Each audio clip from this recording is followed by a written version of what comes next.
Bisnis Universitas Diponegoro tahun 2021.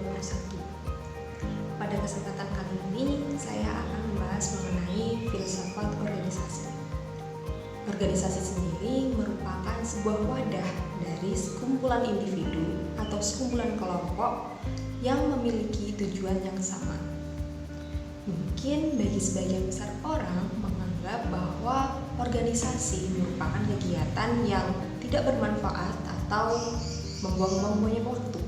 Namun sejatinya hidup manusia itu sangat bergantung pada organisasi. Dalam kelompok kecil misalnya ada yang namanya organisasi keluarga. Ada kepala keluarga, ada ibu, ada anak-anak sebagai anggota keluarga. Lalu ada lingkungan di masyarakat, ada organisasi masyarakat, hingga sampai ke organisasi pemerintahan.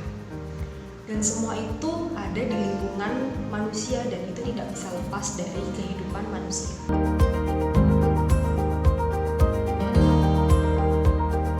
Ketika manusia berada dalam usia kanak-kanak, mereka membutuhkan yang namanya sekolah. Sekolah sendiri merupakan salah satu bentuk dari organisasi yang ada pada bidang pendidikan.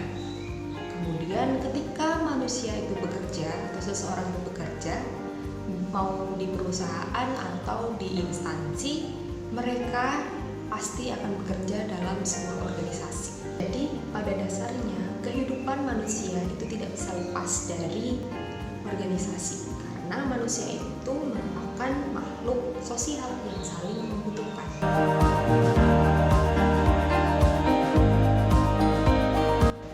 Ketika ada orang yang mengatakan bahwa organisasi itu tidak menjamin kesuksesan seseorang, justru menurut saya itu keliru, karena sejatinya kesuksesan seseorang itu bergantung pada sebuah organisasi. Misalnya ketika mereka bekerja di sebuah perusahaan atau instansi, sejatinya mereka bekerja dalam sebuah sistem organisasi yang dibentuk oleh perusahaan atau instansi tersebut.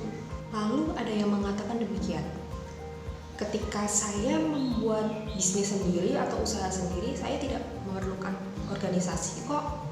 Justru menurut saya keliru, karena ketika kita membuat bisnis sendiri, kita justru akan membutuhkan organisasi-organisasi lain yang akan mendukung keberlangsungan bisnis kita. Misalnya ketika kita membuat bisnis secara online, kita akan memerlukan yang namanya kurir atau agensi pengiriman barang atau jasa pengiriman barang.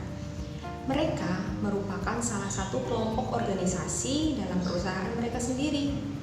Kemudian ketika bisnis kita sudah berjalan dengan baik, sudah berjalan dengan lancar, kita pasti akan membutuhkan yang namanya karyawan. Jadi secara tidak langsung kita juga akan membentuk yang namanya organisasi yang akan membuat perusahaan kita atau bisnis kita itu mencapai tujuan. Nah, secara tidak langsung kita sebagai makhluk sosial, manusia sebagai makhluk sosial itu sangat bergantung dengan yang namanya organisasi. Dan terkadang secara alami dalam kehidupan manusia, mereka akan membuat organisasi-organisasi kecil dalam lingkup pertemanan mereka. Pada akhirnya, semua yang dilakukan oleh manusia itu pasti berujung atau bermuara pada yang namanya organisasi. Sekian dari saya, kurang lebihnya mohon maaf. Terima kasih. Wassalamualaikum warahmatullahi wabarakatuh.